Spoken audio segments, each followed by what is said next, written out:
Hey, and welcome back to another video. And in this video, we're going to look at the benefits of why you should learn SwiftUI. Now, just to point out, this video isn't me saying that UIKit is dead and SwiftUI will be taken over. There's loads of companies and projects that you may come across that actually still use UIKit. But in my opinion, there's a lot of benefits to learning SwiftUI as you start your iOS journey. And I just want to point out that I actually know how to code in both UIKit and SwiftUI. And just like I know how to code in Swift and Objective-C, so I'm not biased when I'm giving my opinion. So let's get started. So the first point that I want to start off with is that it's easier to learn.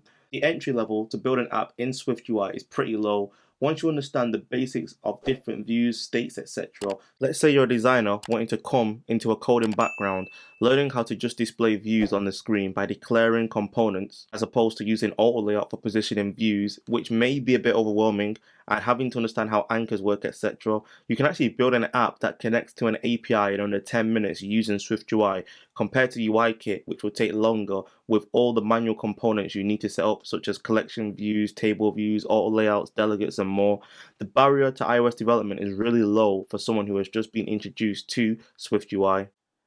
Moving on to the next point, it helps you also build confidence. So, tacking on to my previous point, one of the things that help you when you start learning a programming language is having small wins. Seeing something you've learned now visible on the screen is one of the best feelings that you can have. It's a massive boost to your confidence because the barrier to entry SwiftUI has can really help build your momentum when learning something new, since it has fewer complex concepts that you would need to learn compared to UIKit, which is a big win for your confidence and also the speed at which you work on your SwiftUI apps.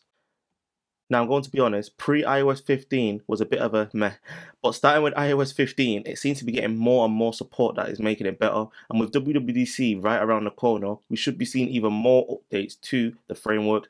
In my opinion, iOS 15 is SwiftUI's most stable version and 100% production ready for your apps, and if you're just learning SwiftUI now, it's pretty unlikely you'll become an expert in a month. It will most likely take you 6 months upwards, in my opinion, before you can get to a state where you feel comfortable, unless you're some kind of whiz kid and can just pick this up straight away, meaning that by the time you finish learning SwiftUI, a new OS will be out, which at the time of this recording would probably be iOS 16, which will have even more support and improvements for SwiftUI to slowly make this more and more the norm. Just like I mentioned before about the improvements to the OS, Apple is also adopting SwiftUI more and more into their core apps, as you can see on the screen here. It was actually announced at WWDC 21 that Apple are actually using SwiftUI in their weather app, which is a stock app on the App Store. If Apple weren't invested in SwiftUI, there's no way they would dedicate time to include this in their apps. This just proves that there is a future for SwiftUI, and it seems like this is the way that Apple is going, obviously until they release something new.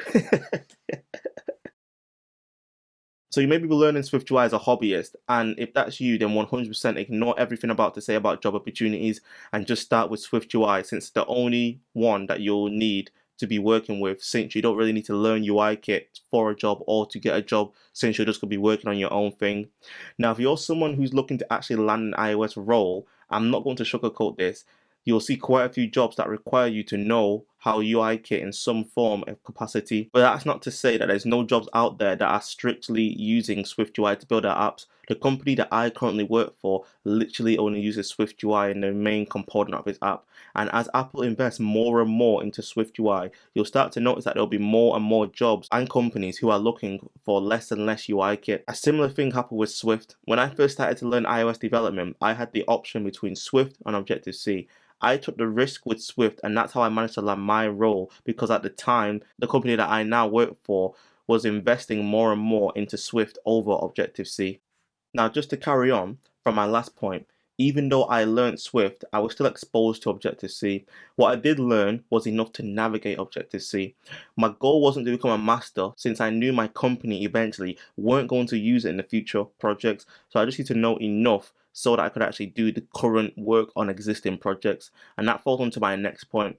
Once you feel comfortable with SwiftUI, if your goal is to get a job, I would look at iOS developer roles in a city that you currently live in or want to live in. Just see what the job market looks like for junior and iOS developer roles.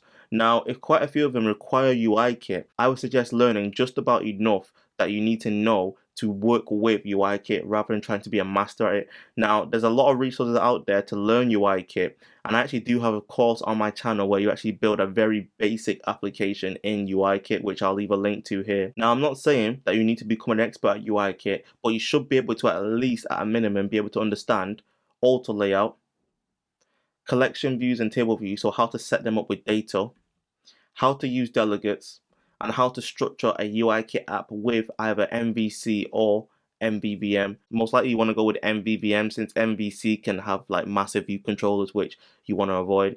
Now, in my opinion, once you can get ready and understand doing these things, then you know enough about UIKit, and when you're given a project which is written in UIKit, you won't be completely shocked.